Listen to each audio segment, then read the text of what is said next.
Good evening and welcome, ladies and gentlemen. It's with great pleasure that I welcome members of this faculty.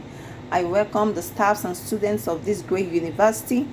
As we are chatting and celebrating the beginning of a new year, it's equally good that we try and surmount the challenges that is facing this faculty. For example, the students, they have various basic needs.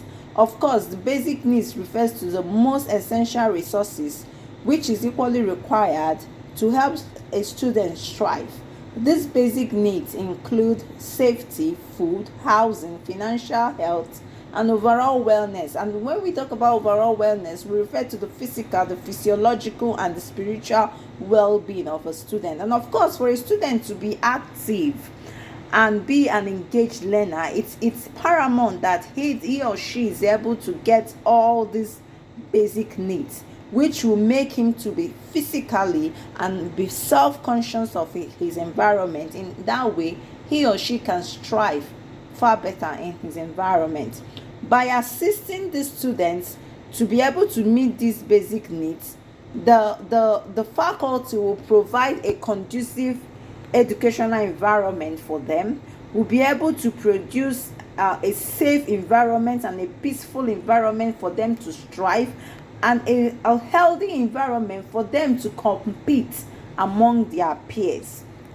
Of course, this can be done by a number of ways. A committee can be instituted whereby members of the committee are structured so that they can deliberate and come up with ideas and brainstorm, of course, and find together ways to remove these barriers and, of course, facilitate positive changes in this student. Some of the ways that have worked over time are: number one is when you build this student professor trust relationship among students. Of course, professors and lecturers are not just lecturers, they are not just teachers, they are equally mentors. So for students to see and understand the paths their professors or their lecturers have been and get on with it can be equally be inspiring and valuable to this student, and it can equally help to build their self-confidence.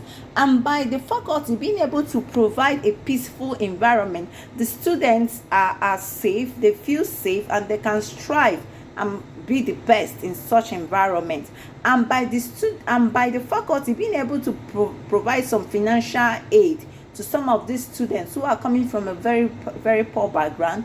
So when this financial aid are given to the student, it will equally help to boost their morale and equally help them to be more serious in their education and equally be the best.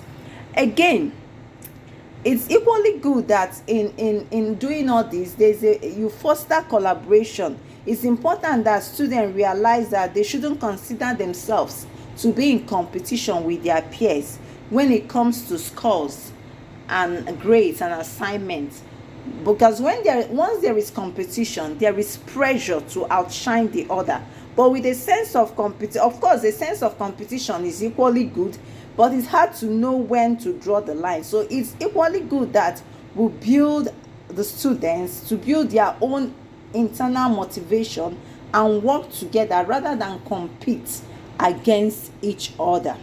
It's equally good that students they learn from their mistakes. It's important to encourage students to learn from their mistakes and view them as an opportunity, of course, to improve. A lot of times, the setbacks and failures can be catalysts for future success, and lessons are equally learned in them. And of course, it's equally good to encourage students to get out of their comfort zone. Exploration in both academic and personal life is very very important.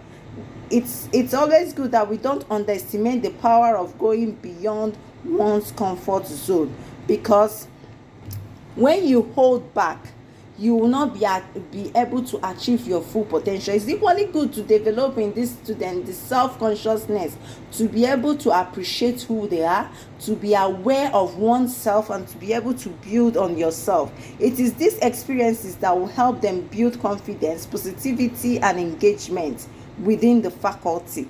Thank you very much and have a wonderful day.